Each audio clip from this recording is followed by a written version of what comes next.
Okay, back to reading.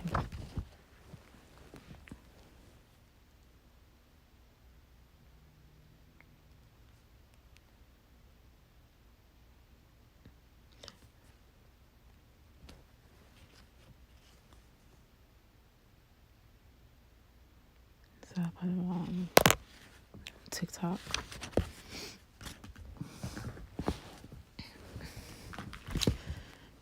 I saw the pages on TikTok.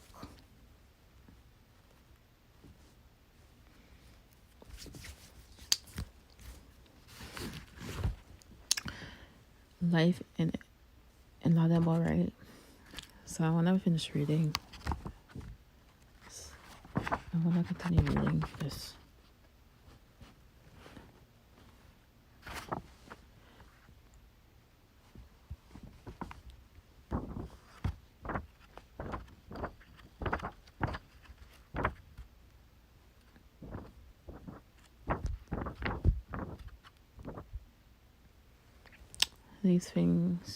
These things the Lord hates. Hands are shed innocent blood. Proverbs chapter 6 or 16 or 17.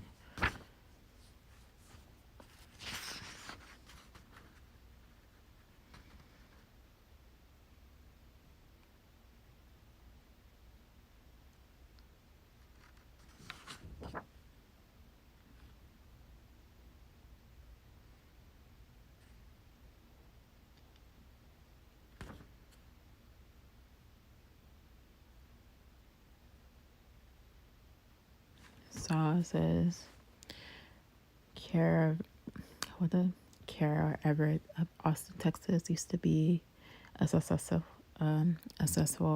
abortionist, and she got into her business because she had an abortion, and she felt the need to justify the procedure, and she said nothing worked after my abortion. So if in some twisted way she could talk to other women into having abortions, then maybe her own abortion wouldn't seem so wrong.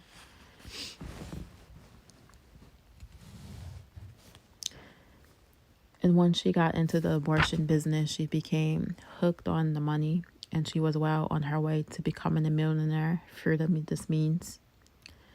Then something happened. She experienced a new birth in Christ through a surprising occurrence, and many problems had arisen because employees in the clinics. So they called in a counselor who specialized in solving workplace conflicts. When no one realized was that the man was also a Baptist ministering. During a private visit, he shared the gospel of Jesus Christ with Kara, and she actually said the prayer to ask Jesus in her heart so she could get back to her thriving business. Little did she know what difference her commitment would make. Her first day back on the job after accepting Christ's care realized that each girl who came to the clinic was actually frightened that her parents would just kill her if they knew she was pregnant. Abortion looked like a cheap, quick way out, and Kara quickly talked three such girls out of aborting, and one after another. It was then that she began to realize that the fundamental incompatibility between abortion and her newfound Christian faith.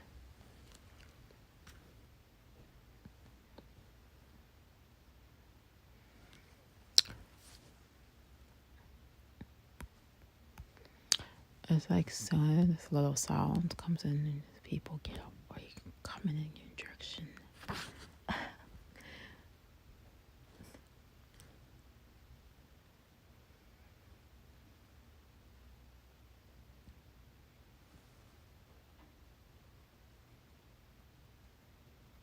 It's so weird.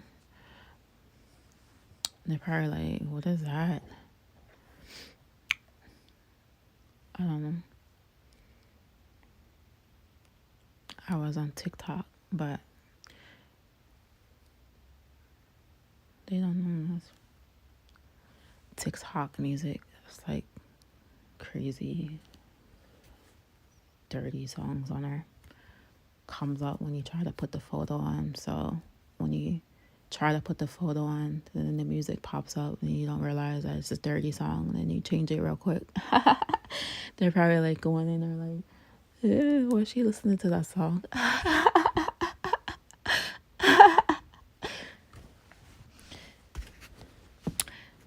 People are so quick to judge, they don't even know what they're talking about. The Lord had truly changed Carol Everett's heart. There was no going back, no matter how much money she was making. After having materially profited from 35 housing abortion, she soon left the business, and she feels that Jesus Christ opened her eyes to the grisly trade she had been involved in. This chapter will explore what I think is the single greatest of our time and what we can do to contradict it. If America is ever to become a Christian nation again, we can't ignore the millions of silent screams. For the millions yet to be born, abortion is literally a life and a death issue. And light needs to be shown upon this horrific procedure. The Bible says, this is the verdict. Light has come into the world, but men love darkness instead of the light because their deeds were evil. And everyone who does evil hates the light and will not come into the light for fear that his deeds will be exposed. John chapter 3, verse 19, verse 20. When I was a young lad, I watched some boys at camp catch large grasshoppers, and the boys pulled the legs off one by one and then crushed the incense. That applauded me. Then these same youngsters took more grasshoppers and put them in a bottle and threw the bottle into a campfire and watched the incense jump and jump and jump until they were finally cooked. And to this day, I can remember the absolute horror I felt. But this horror is nothing to compare to the abomination that we call abortion. I like to expose abortion for what it is. The following descriptions are not easy to read, but more of us need to see what is happening inside the abortion clinics in our nation. And then unfortunately, the media does not picture this recurring procedure.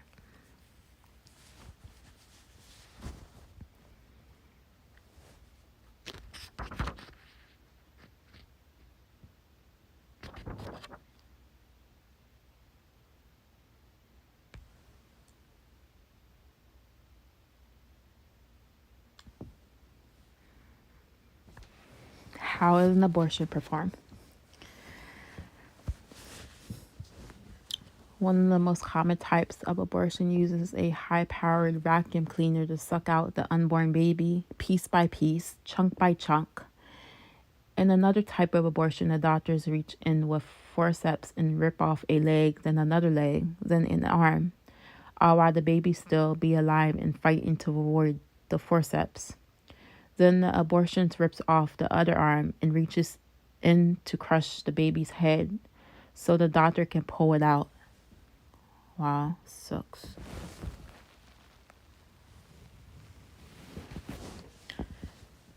The most horrific procedure is the partial birth abortion, a late-term procedure in which the abortionists move the baby into a breech birth position. The tiny body's backside faces his executioner, who pulls the feet out, and then the rest of the body.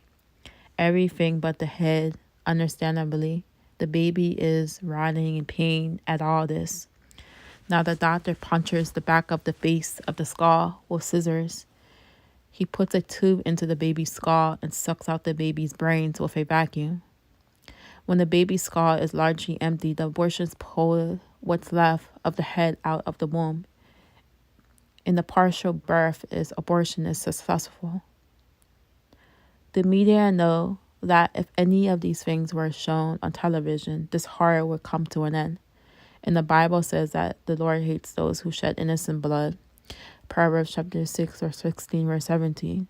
And I say, woe unto these people who have complicity in it. Just think about the complicity of the media. It is virtually impossible to get any television station in America to show a picture of an aborted child. But how many tens of thousands of victims of the Nazi Holocaust have been shown on television? How many pictures of slaves in productions like Roots have been shown? And how many times did we see the burnt bodies of people from Vietnam War brought right into our living rooms? Yet never a picture of an aborted child, because abortion proponents know that if the light were shown in that darkness, people would see the atrocities and would recoil in horror. How could people allow such a thing to happen? They cry will cry. This must end.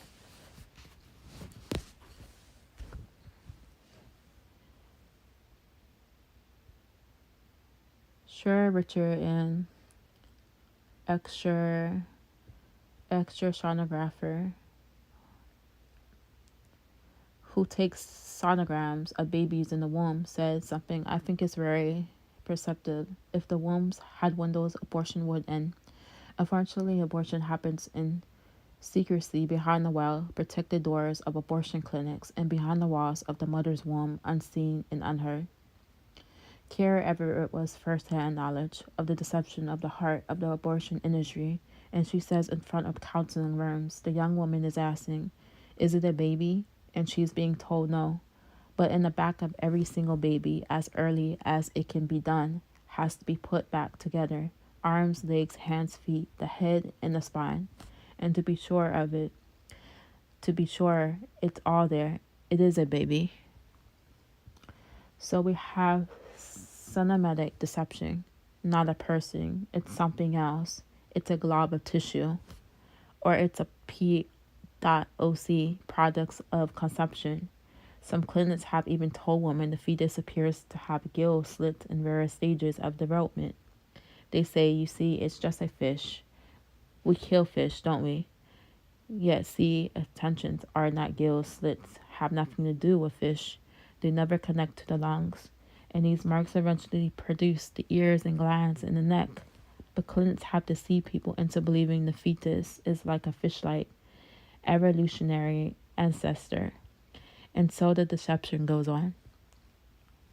Just as people today have asked, what were the German Christians doing when the Nazis were swallowing the Jews? Our grandchildren may ask, what were you doing during the American Holocaust? Why did you not stop it? And someday the mask of silence and secrecy and darkness will be taken away, and everyone will see all the shady details. And then they will say, how could you have lived during all that and never lift a hand of your voice to stop it? The baby in the womb has as much a right to life as any of us.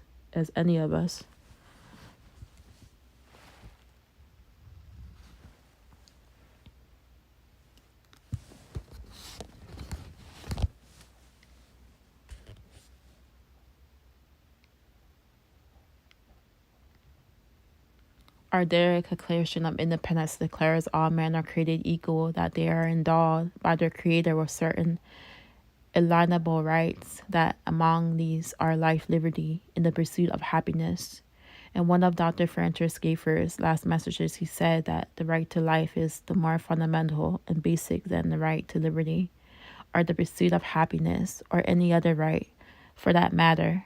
Indeed, if you are lying in your coffin, you do not care how many shackles and chains have been wrapped around you to restrict you from freedom. Nor do you care how much money you have in your bank account. Without life, nothing else really matters. And ever since the Supreme Court legalized abortion, Roe v. Wade on January 22, 1973, almost 50 million unborn babies have been killed in the U.S., some by having their brains sucked out into partial birth abortions. This American Holocaust is 8 times larger than the loss of Jewish lives in Nazi Germany.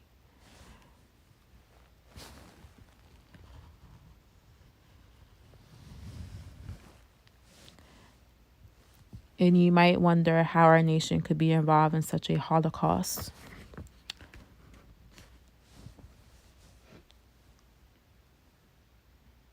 The cinematic manipulation. This actually begins, as always, with the cinematic menopause in 1857 in the now infamous Dred Scott decision in the Supreme Court of the United States declared that slaves were not persons in the sense of constitutional law and therefore were not protected by our Constitution or our laws. And we now look back at the decision and ask, how could people have been so morally blind? How could there have been such moral turpitude as to suppose that these slaves are things which people own and could do with as they willed, even to the point of killing them?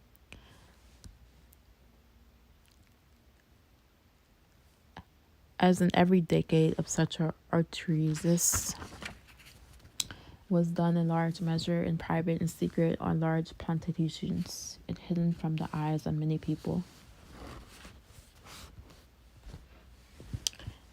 How many men, such as Wilberforce of England, did address the issue, and he repeatedly appealed to the Parliament. This devout evangelical also had a committee gather information on the treatment of slaves, and more light was shed through men resisted it. Finally, the light invaded the darkness, and in 1807,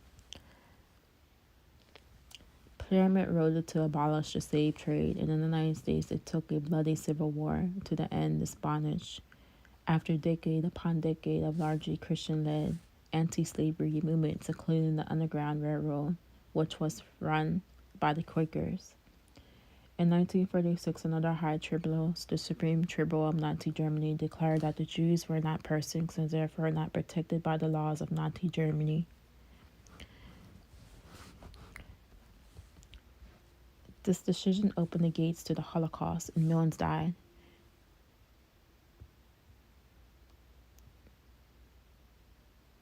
Again, we say, how could those people have been so morally blind? How could such moral turpitude have existed without the people doing something about it? And again, in large measures, this has done in private, hidden behind the electrified walls of fences of concentration camps. When the war finally ended, the gates were thrown open, and the archlights were revealed, and then people were aghast at what had taken place, but it took the light to invade the darkness. Now let's take a look at the context in which the railway decision was made. Our nation had just come through the decade of the 1960s. The moral values, traditions, and laws of life that had governed Western civilization for 2,000 years had been, it seemed, suddenly jettisoned in one decade. Acting in that moral vacuum, the Supreme Court moved to provide what they felt was a solution to the problems created by the blatant and epidemic immorality in America. The solution, the sin engendered in the sexual revolution, was to be covered up by the abortion revolution. So began the parade of the dead.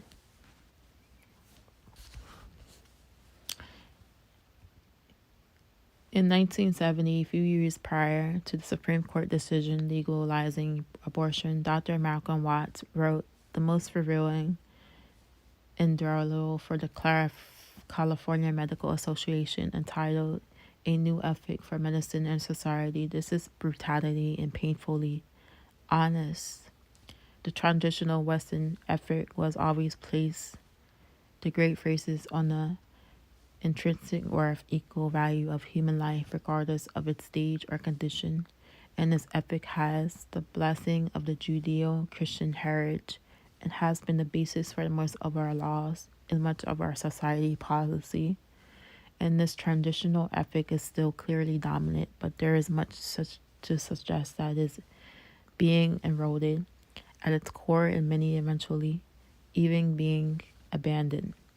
Since old ethic has not yet fully displaced, has been necessary to separate the idea of abortion from the idea of killing, which continues to be socially abhorrent. The result has been a curious avoidance of significant fact, which everyone knows, that human life begins at conception, and its continuous value intra or extra urine until death. The very considerable set of the systematic gymnastics which are required to rationalize abortion as anything but taking a human life would be ludicrous if they were not often put forth under socially impecable auspices. It suggested that this schizophrenic sort of subterfuge is necessary because while a new ethic is being accepted, the old one has not yet been rejected. Where there it is in painfully honest detail, and this editorial predates Roe Wade by 3 years. In 1973, the judges of the U.S. Supreme Court again demonstrated their consummate wisdom by passing Roe Wade. In that decision, they said that unborn children are not persons and are not deserving of the protection of our Constitution and laws. Thus, the American Holocaust was unleashed.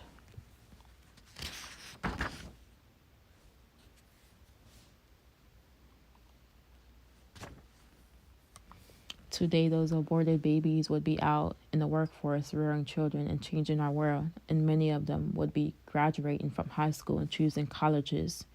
And if you watch a graduation ceremony the past year, you should know that every fourth place would happen occupied by a cap and gown that was empty, for that child was not there to be valorization, not there to become a doctor, lawyer, minister, perhaps even president of the United States. Some 50 million Americans are missing in this bloody action that has been such a dark blotch on the escutcheon of a country. And the Honduras decision has based on lies from its very inception, as legal advocates show.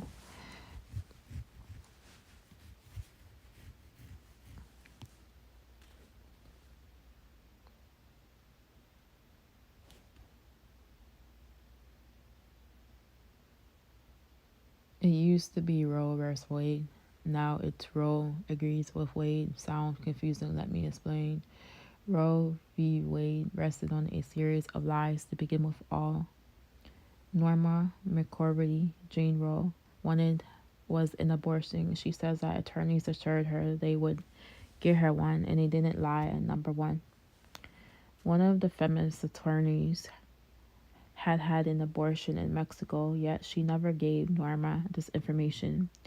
Why she needed a pregnant plaintiff to sign the advocate challenging laws against abortion. When Norma asked if the decision would come in time for her to legally get abortion, the attorney was excessive, and she knew that the decision would never be handed down before Norma gave birth, and yet she never told Norma that truth. Lie number 2, in fact, Norma's baby was 4 months old when the court declared abortion legal on January 22, 1973.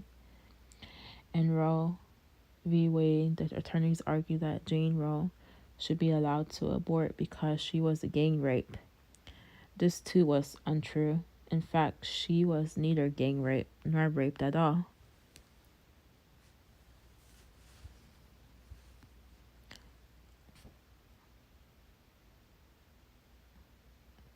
These attorneys simply used Norma for the multiple case, lie number 3. Furthermore, Doe v. Barton, the commanding Supreme Court case that came out the same day as Roe, which allowed for second and third trimester abortions and made it legal for the procedure to be accomplished outside of a hospital, giving rise to numerous abortion clinics throughout the United States, was also based on a lie. Sandra Cano, who signed and afflicted as Mary Doe, was a poor pregnant woman seeking a divorce and the return of her 2 children who were in foster care. But Sandra Cano never wanted an abortion and never had one, though her attorney arranged for her to get one at an out-of-state hospital if she wanted one. So Roe's commanding decision, though, was completely deceptive. Lie number 4. The Fidelity and Joe v. Barton also said that Cano's mental and physical health would be jeopardized if she didn't have an abortion.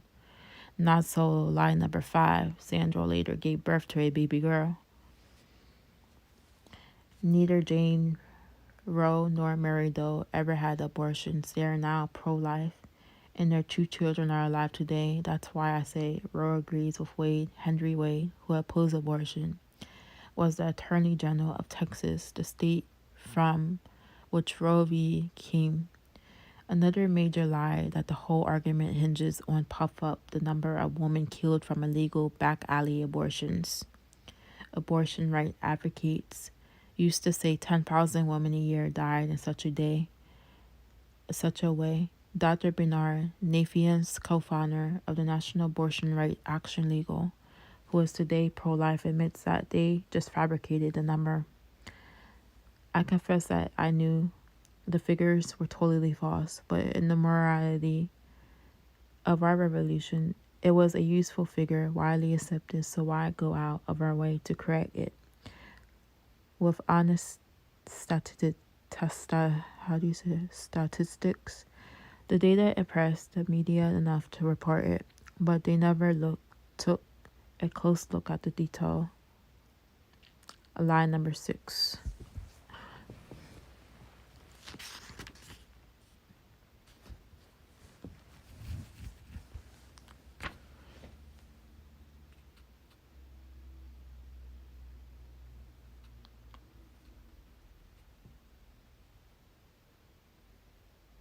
The Bible refers to the unborn child. What do scriptures say on this issue?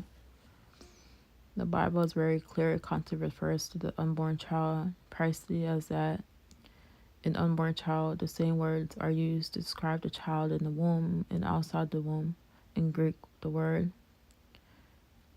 prevails and used for both the unborn child and the young child lying in the manger. The term Hurios, son, for one who is born, is also used for the one in the womb. In the Old Testament, the Hebrew word yield is used for both a born and an unborn son. And the word Gabriel means either the child in the womb or outside of the womb. Personal pronouns are used in scripture to describe a baby in the womb. It is I or me or you, always referring to a person, not the pronoun in it, which refers to a thing.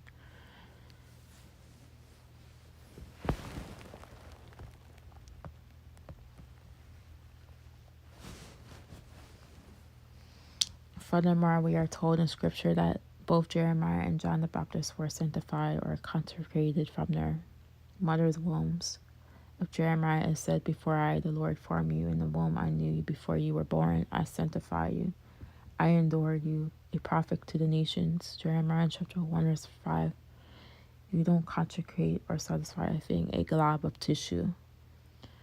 You sanctify a person. When Mary, with Jesus in her room, visited her pregnant cousin, the baby in Elizabeth's womb leaped for joy, and things don't have joy.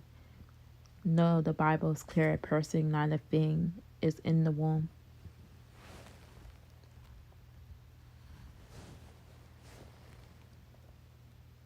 It is only by deceit and lies that pro-choicers, and abortioners keep this nasty horror going. A lawyer told me that, according to Florida law, a corporation is a person, but a child in the womb is not. What hypocrisy.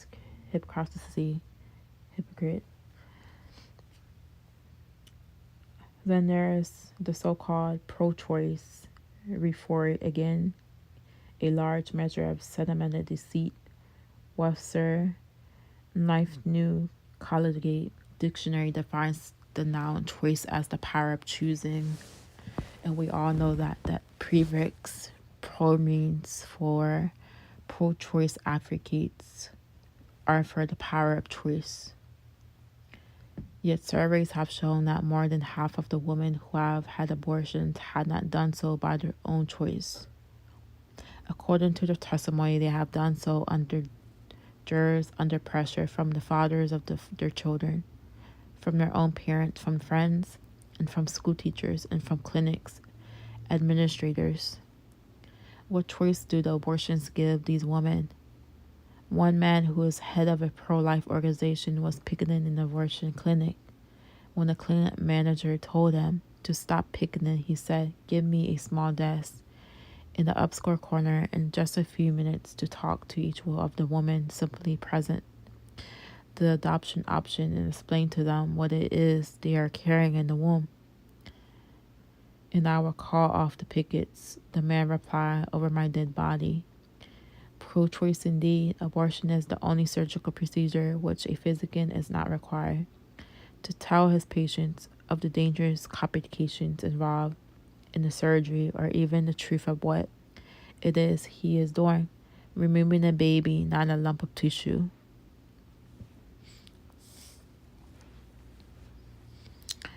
The head of one of the largest pro-life organizations in this country told about speaking to a number of doctors and asking them this question: do you realize that you are killing a baby in abortion? He said every one of them got mad. Why? Because they didn't believe that it was a baby. Absolutely not. They knew precisely what they were doing. They were upset because this man assumed they were so ignorant that they didn't know what they were doing. Abortionists know what they are doing. They just don't want to. They just don't want the woman to know what they are doing. Abortion is based upon ignorance. It's no coincidence that the word fetus is constantly used. What is a fetus? The word fetus is a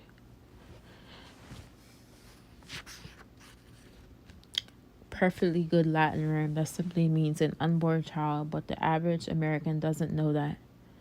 I think it is fascinating that Martin Luther felt that for Christianity to flourish in Germany, it was absolutely essential to translate the scriptures from Latin, the only scriptural language available in this day, into the vernacular of German, so people might know what was going on.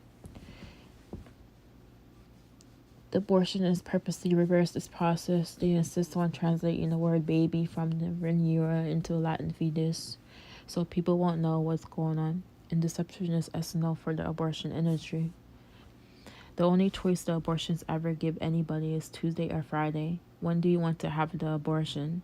Any of you who may be pro-choice, I just want to say this to you. You ought to get down on your knees and thank God that your mother wasn't pro-choice.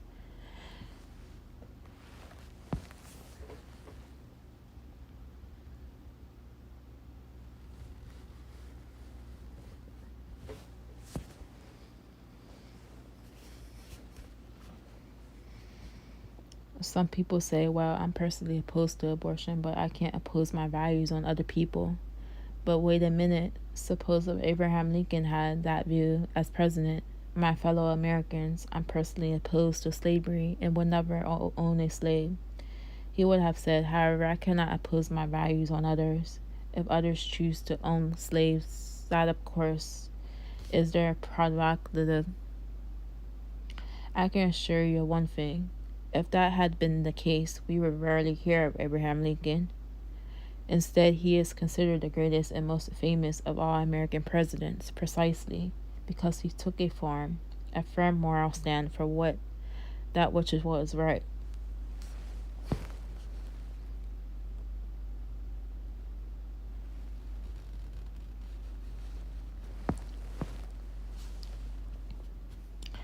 I think it's also interesting that the pro-choice crowd, the most part, the same crowd that rose up in holy indignation when the Supreme Court ruled in favor of school vouchers, whereby families could turn in vouchers at any school of their choice, so their children could be educated there.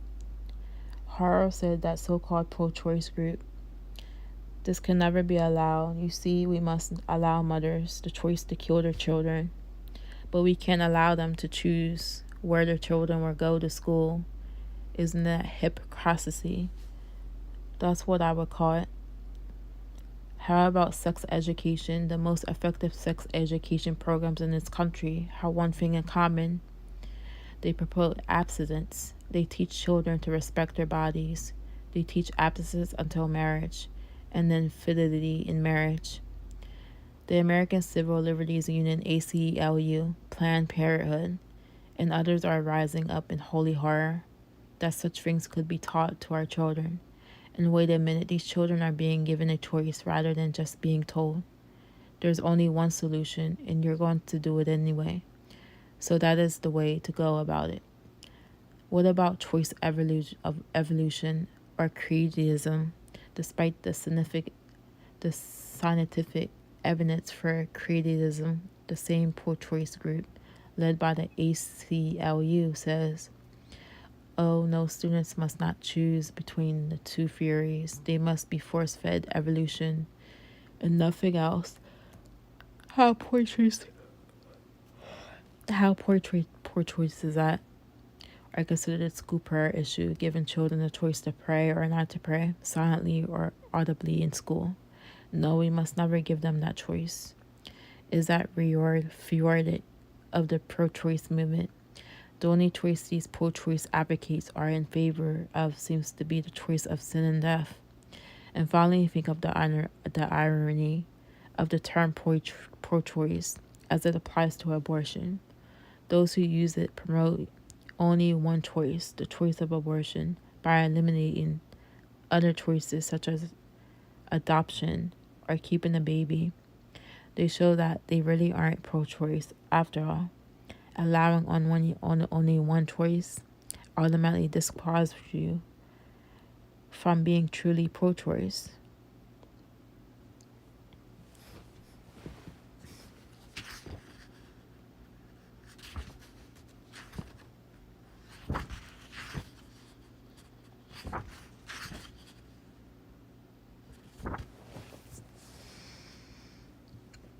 The pro-choice argument. Several issues could the discussion of abortion, beginning with the often heard phrase, the woman's right to control her own body.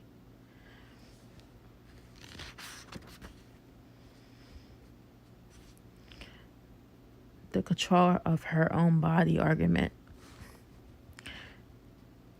Surely a woman has a right to control her own body, but didn't she choose to spread her leg?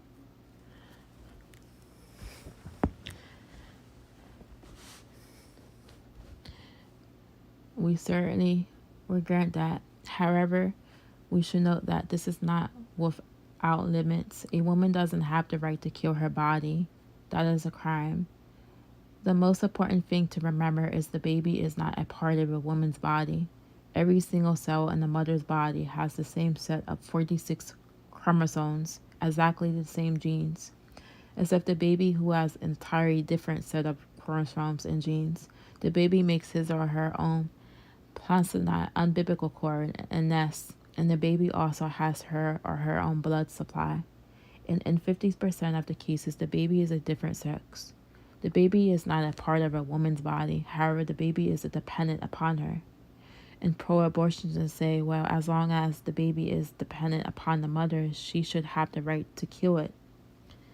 May I remind you that a baby who is 6 hours or 6 months old is also totally dependent upon his or her mother.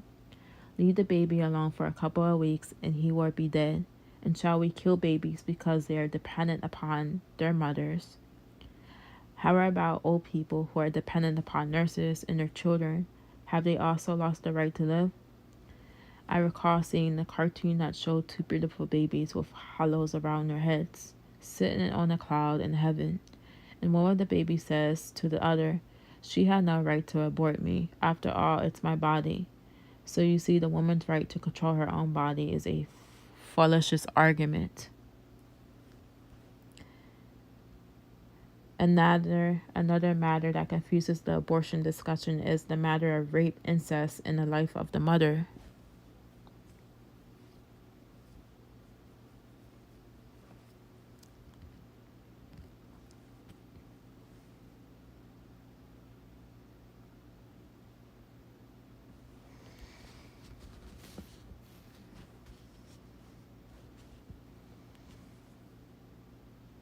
One thing you ought to get really clear, all three of these situations, rape, incest, and the life of the mother, together make up less than 2% of all abortions. Yet they give rise to 98% of the rhetoric about abortion. Fine, I say let's get rid of the 98% of abortions and then we'll talk about the 2%. In the Bible, when somebody was raped, the rapist was put to death. And today, as we have seen repeatedly, the guilty rapist frequently gets their wrists slapped or gets off scot-free, while only contestably innocent person, the unborn baby, is killed. Even if the woman had a part in it, which she didn't in most cases. Surely the baby did nothing wrong.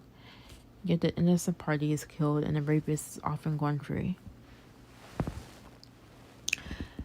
Less than 1% of all abortions are due to the threat of danger to the mother's life, and the situation is very different from an abortion, and therefore should not be part of the discussion.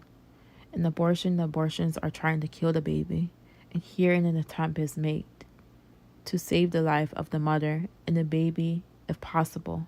This is a totally different matter. A final argument is that every child, a wanted child theory. For decades, we aborted on average about 1 million babies a year in this country. At the same time, 2 million couples were looking for babies to adopt. Thankfully, the number of abortions is down to less than 900,000.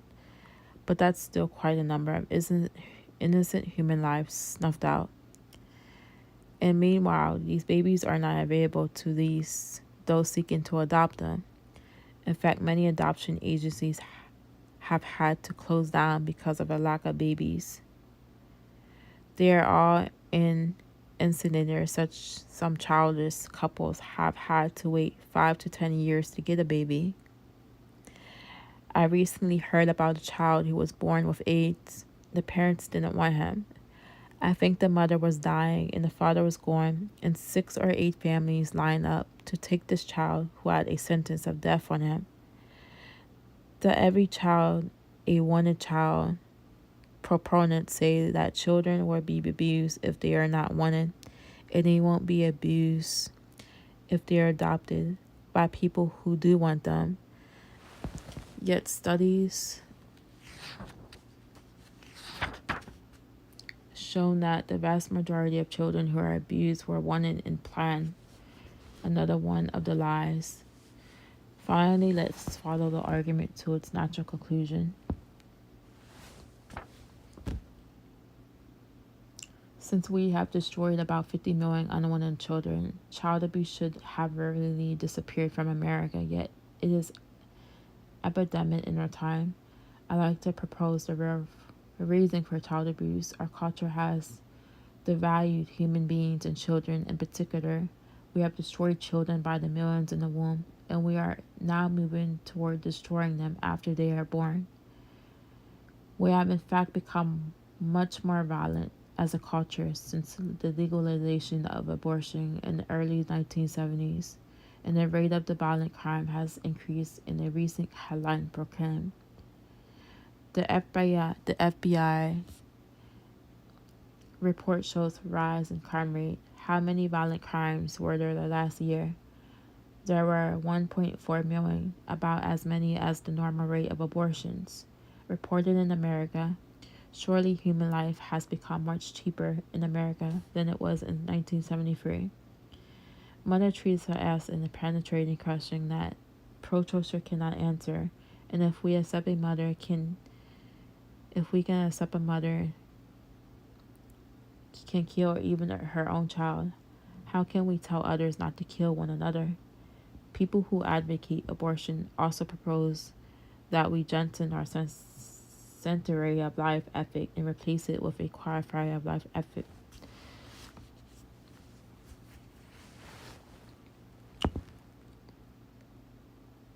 And first, let me point out the word sanctify.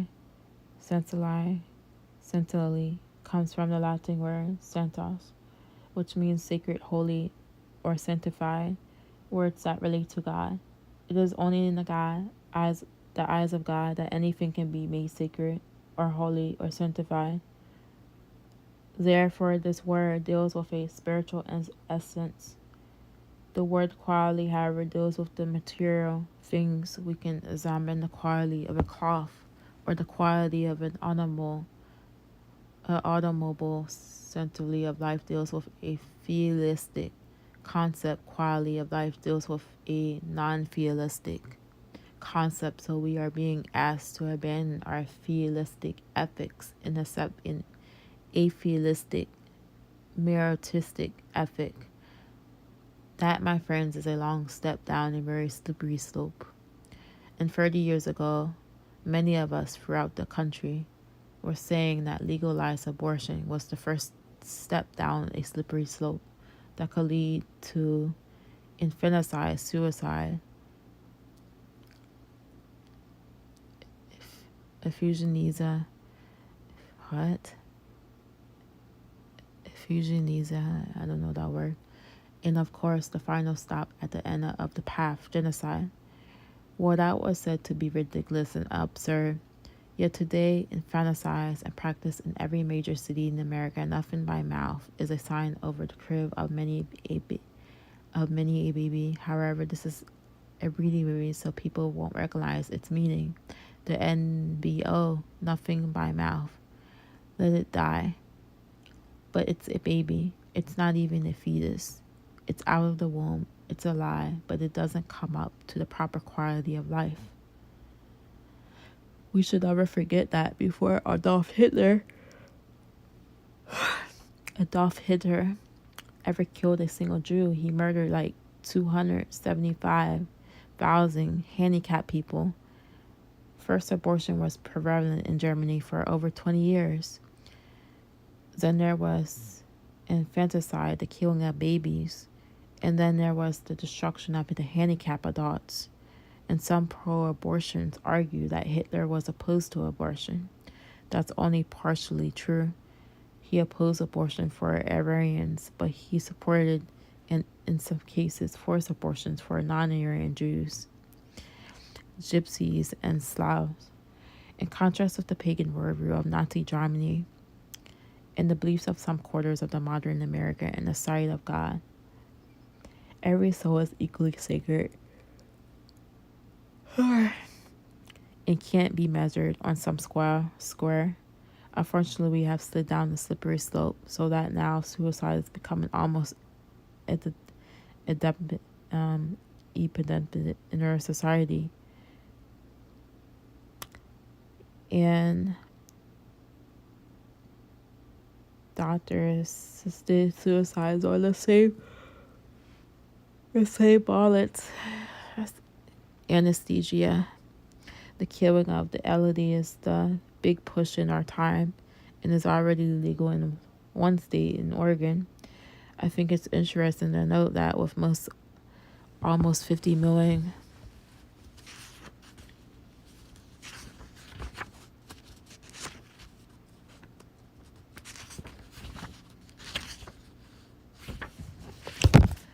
aborted babies going from our populations, there just aren't going to be enough people on the workforce to provide Social Security for today's dots when they reach their retirement age.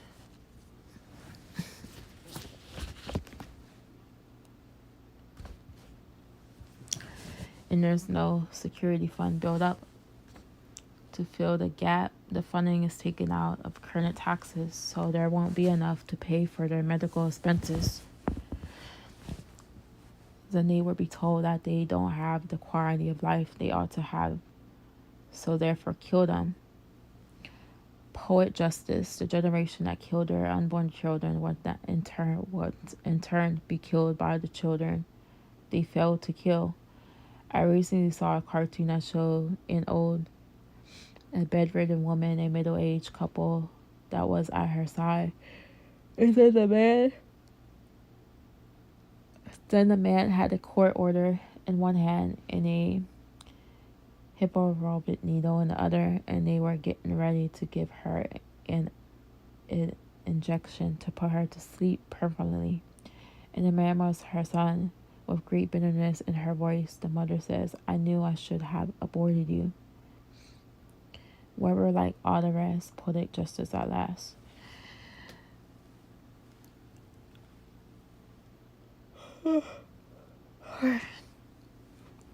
So what can we do to stop the American Holocaust?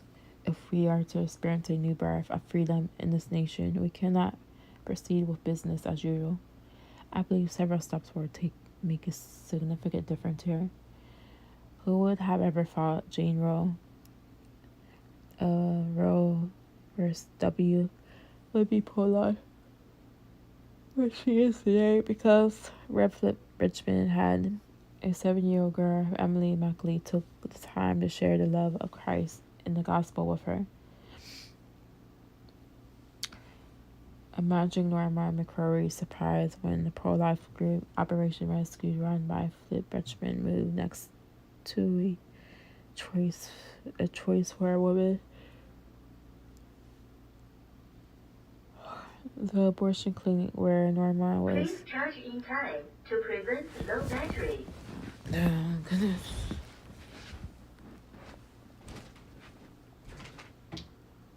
Bye bye.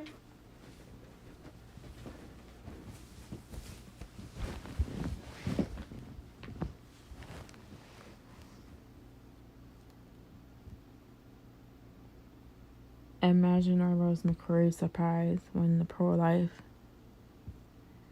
group Operation Rescue, run by Flip Richmond, moved next to a choice for women, the abortion clinic where Norma was marketing director. A few years earlier, Flip Richmond confronted Norma at a signing for her book about abortion. I am Roe, and you are responsible for the deaths of 35 million babies, he shouted. How dare you disrate their blood by selling a book? Yet the first Saturday after Operation Rescue moved beside a choice for women, Flip Richmond told Norma, I wanted to apologize to you for what happened at the book signing a few months ago, he said. I saw my words drop into your heart, and I know they hurt you deeply, and I'm sorry. Will you forgive me? Norma was amazed by the apology, and Flip's apology was the most potent assault I had ever known. I was defenseless against it, she said. Soon Flip and Norma began talking on a daily basis, and he about God and she about the goddess. And Flip let her know that he was a great big sinner saved by a great big God. Norma says that Christians never shoved anything down my throat. They simply passed along a cup of refreshing spiritual water, confident that I was thirsty and that I would take a drink whenever I was in the mood where I could receive it, which I could say or occasionally did. The war that went on in front of a Choice for a Woman clinic became a war, Norma says, of love, not hatred. And the love of a young 7-year-old Emily Mackley finally convinced Norma to go to church.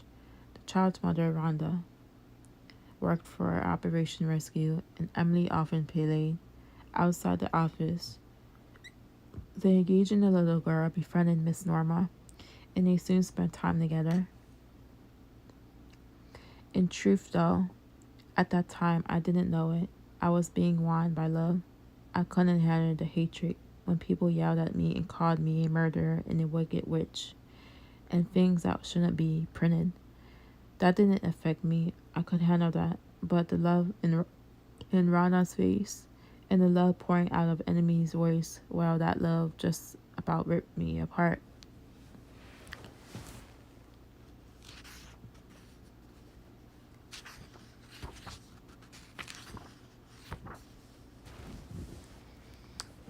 As Emily Mackley hugged Norma and said, I love you, Miss Norma, over and over again, Norma Mergoli finally heard the truth of Christ's love for her and became a Christian. And she's not only a pro-choice advocate who has been won over by Christ's love. Today, Dr. Bernard Nathan is a Christian, a pro-lifer. But at one time, he confided in the narrow. As he saw earlier, Cara Everett was responsible for 35,000 abortions, but today she is playing for the other team. Aiming for conversions of people in the abortion field is certainly a significant step toward curbing an abortion, but also significant is the conversion of regular American citizens. Many of them are morally pro-choice, but their own descriptions, Pollster George Gallup Jr. makes an interesting observation. He says that 20% of Americans are strongly pro-choice and 20% of Americans are strongly pro-life. But he says that 60% are in the mushy middle. No wonder one poll comes out listing a majority of Americans as pro-choice and another poll says a majority of Americans are pro-life. The 60% in the mushy middle helps explain the apparent contradiction winning over more Americans to the pro-life perspective is often by project of winning them over to Jesus Christ.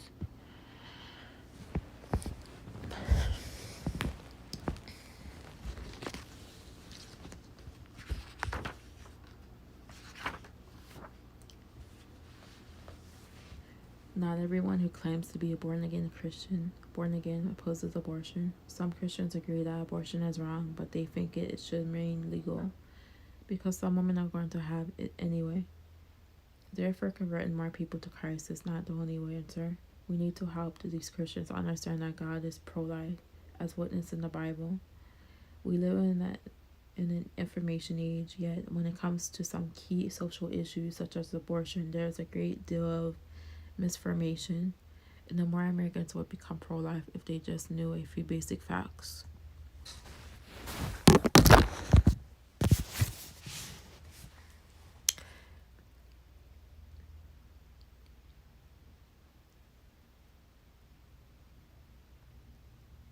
We need to continue to fund the crisis pregnancy centers. Christians by and large operate these centers which provide free care to the mother of all level of the conversation. The network of mostly Christian pro-life centers saves thousands of babies' lives per year and spares their mothers from lifetimes of guilt and anguish. Any pregnant woman can get help immediately by calling the toll-free number of 1-800-BETHANY. That service has been around at least since the early 1980s.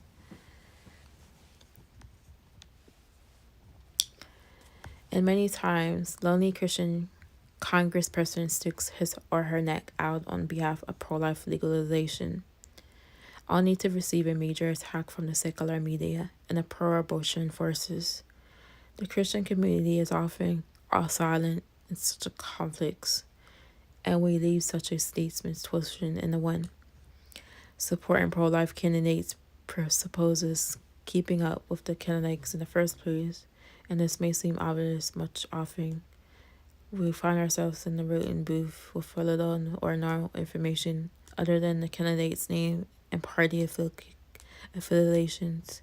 And personally, I like the voter guides that include a candidate's position on abortion and other issues. To me, abortion is a clear dividing line between right and wrong, between a civilized and a barbarian society. I wish I didn't have to discuss this last option, but I'm afraid professing Christians are among those getting abortions, and this is the height of hypocrite. We will never stop or signifying slow down the number of abortions if we ourselves are supporting abortion.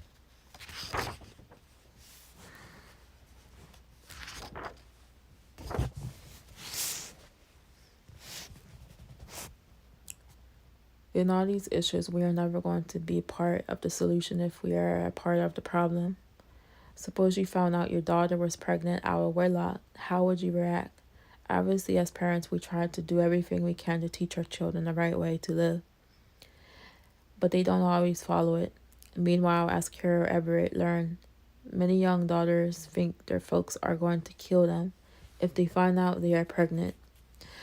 Obviously, we must not drive our loved ones or young people into the church, into the arms of the abortionists. That only compounds the problem.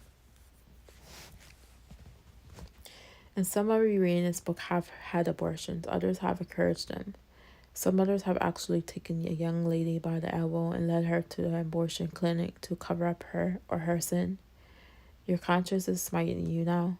And while there is mercy with the Lord, there are grace and forgiveness for those who will confess their sin and flee to the cross, asking Jesus to forgive them, to wash them, and make them whiter than snow, to wash away the blood from their hands. Kiera Everett had the blood of 35,001 babies on her hands, and not one was her own. She gave this aborted baby a name, Heidi. About 18 years later, she wrote a letter to that baby. I think her letter speaks to each of us.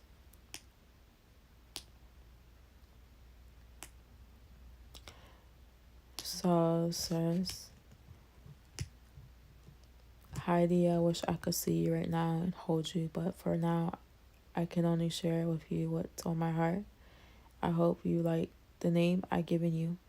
Precious, you all were hiding from me for 17 years, and I'm sorry it took me so long to acknowledge you. Although you have never physically lived on this earth, you have lived for more than 18 years in my heart.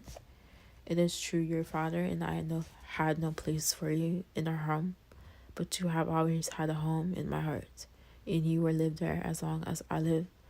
I wear my gold precious feet pinned everywhere, and I go to remind me of you.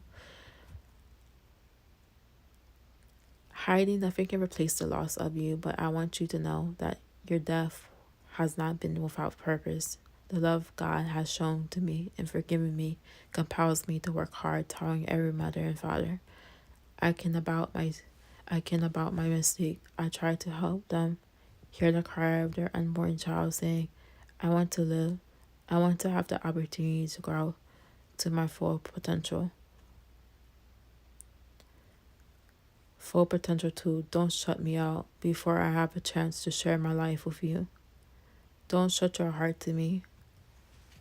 I'm also trying to help all the families who have been damaged by abortion. I want them to discover the power of love. I know today and continue to see working in our own family. Heidi, you would be graduating from high school this year and preparing to go off to college, and I would be helping you select a college just like I did your brother and sister. They would be right in the middle helping us with your selection. And you would really love Job, Bob, and Kelly like I do. I have a special request to make of you that I think you can honor. Please sing a joyful song of thanksgiving to the Lord for me because of all his love shown to our family. Heidi, I love you and miss you with all my heart. I can hardly wait to hug you and to join you in our heavenly home.